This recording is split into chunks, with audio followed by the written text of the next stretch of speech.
নমস্কার বন্ধুরা, রাখির খুঁটিনাটিতে আপনাদের সবাইকে অনেক অনেক স্বাগত। আজকে আমি তৈরি করছি মোগলাই পরোটা। তার জন্য আমার এখানে ময়দাটা ময়াম দিয়ে একটু মেখে নিয়েছি টাইট করে। এবার আমি একটা আলু সেদ্ধ করে টুকরো করে কেটে নিয়েছি, আর বিস্কুটের গুঁড়ো লাগছে, আর লাগছে পেঁয়াজ কুচি, কাঁচা লঙ্কা কুচি আর ধনেপাতা কুচি। এখানে একটা পেস্ট করে নিয়েছি পেঁয়াজ, আদা, রসুনের। এখানে লাগছে লঙ্কার গুঁড়ো, ধনে গুঁড়ো, হলুদ, গরম মশলা, জিরে আর লবণ। এবার আমি কড়াইয়ে সামান্য তেল দিয়ে এর মধ্যে সামান্য জিরে দিয়ে দিলাম, আর এখানে কিছু কাঁচা লঙ্কা কুচি দিয়ে দিলাম।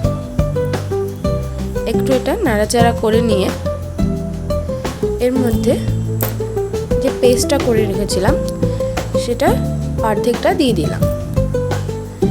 এবার এর মধ্যে লবণ দিয়ে দিচ্ছি, লঙ্কার গুঁড়ো, হলুদ গুঁড়ো আর ধনে গুঁড়ো দিয়ে এটা ভালো করে কষিয়ে নিচ্ছি।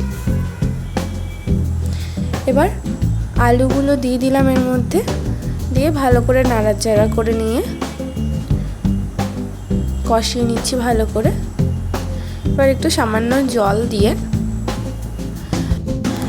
ফুটিয়ে নিয়ে শেষে ধনেপাতা দিয়ে দিলেই আমাদের আলুর দম একদম রেডি। এবার কড়াই আমি সামান্য তেল দিয়ে ওই বাকি পেস্টটা দিয়ে দিলাম।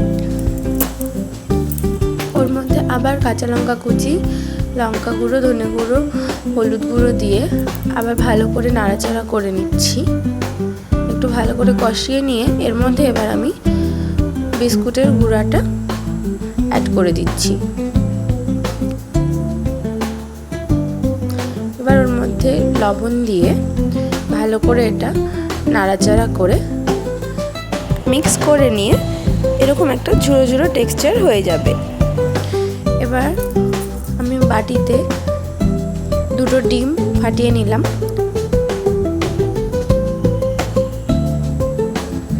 এবার ওই যে বিস্কুটের গুঁড়োর একটা যে মিক্সচার করেছিলাম সেটা এখানে দিয়ে পেঁয়াজ কুচি, কাঁচা লঙ্কা কুচি আর ধনেপাতা কুচি দিয়ে মিক্স করে রাখলাম। এবার ময়দাটার আমি দুটো লেচি কেটে করে পাতলা করে বেলে নিচ্ছি। এবার এরকম করে ফোল্ড করে নিচ্ছি। এবার আমি যে বিস্কুট আর ডিমের যে মিক্সচারটা করে রেখেছিলাম সেটা এর মধ্যে দিয়ে দিলাম, দিয়ে এইরকম করে আবার ফোল্ড করে নিতে হবে। তারপরে চারিপাশটা এরকম আঙ্গুল দিয়ে চেপে নিতে হবে যাতে জিনিসটা বেরিয়ে না যায়। এবার কড়াইয়ে তেল গরম করে মোগলাইটা দিয়ে ভালো করে ভেজে নিতে হবে, আশেপাশ করে লাল লাল করে।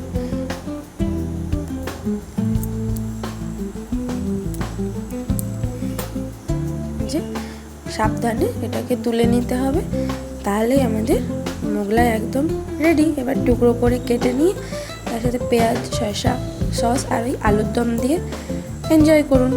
দেখুন কি সুন্দর ফ্লাফি হয়েছে, খুব টেস্টি হয়েছিল খেতে। আপনারা অবশ্যই বাড়িতে এটা ট্রাই করবেন আর আমাকে কমেন্ট করে জানাবেন, লাইক করবেন, সাবস্ক্রাইব করবেন। আর পাশে থাকার জন্য সবাইকে অনেক অনেক ধন্যবাদ।